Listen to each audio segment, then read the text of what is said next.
Well, just a few hours ago, I asked NATO Secretary General Jens Stoltenberg about President Trump's admitting that now NATO actually is not obsolete, which, of course, represents a 180% degree turn from candidate Trump. Roll tape. So I welcome very much the very strong commitment of President Trump and his security team to NATO.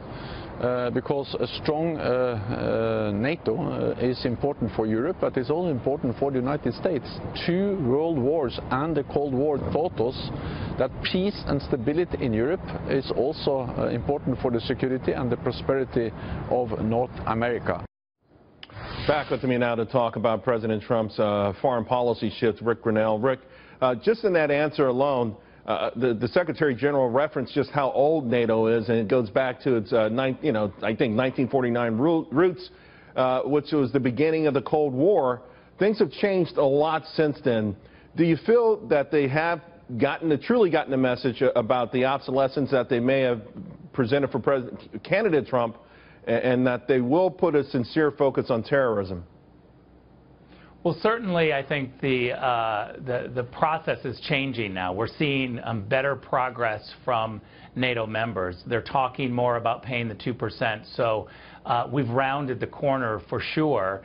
Now we've just got to make sure that we can continue pushing this message, because we still have countries like Germany that have not yet laid out their plans of how to get to 2%. So it's going to be interesting to see over the next months and years of the Trump administration just how much NATO members can move in that direction to have solid commitments. We're hearing the change is happening, but now we need to see action. Right, and only 5 of the 28 members are at 2% or more at the moment.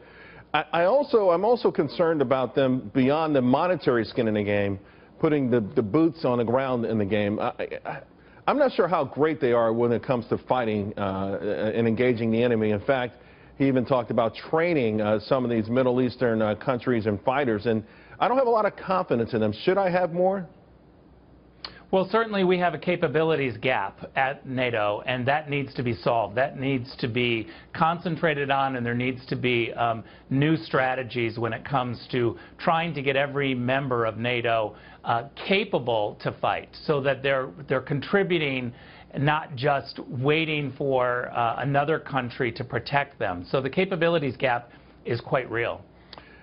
The inclusion of Montenegro, I think, has been underreported and underplayed in the press. I think it's a brilliant move, considering that it seems like Putin has telegraphed his ambitions for the Balkans, and this seems like a brilliant move on the part of President Trump. How would you assess it?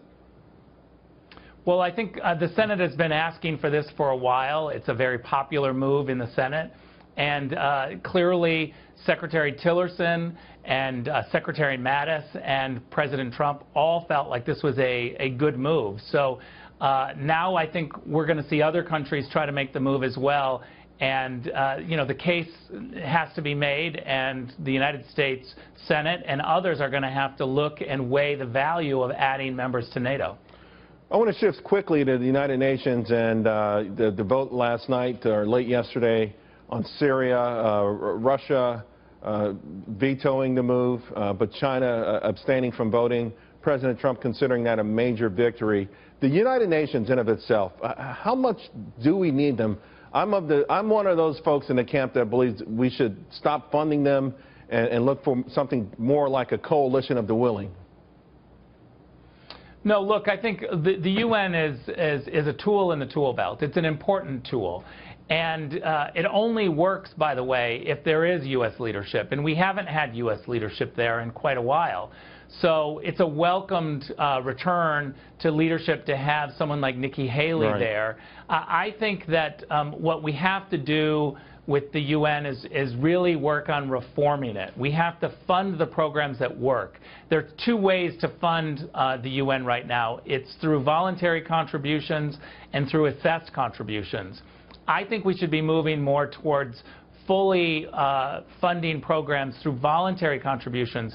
Countries that believe in the programs will give money, When you don't believe in the program, if the program isn't managed well, then countries will pull that money back and the money will dry up. I think that's a better supply and demand when it comes to international programs and peacekeeping. Well, I agree 1,000%. Nikki Haley has been knocking it out of the park, and Rex Tillerson, he made one heck of a debut himself.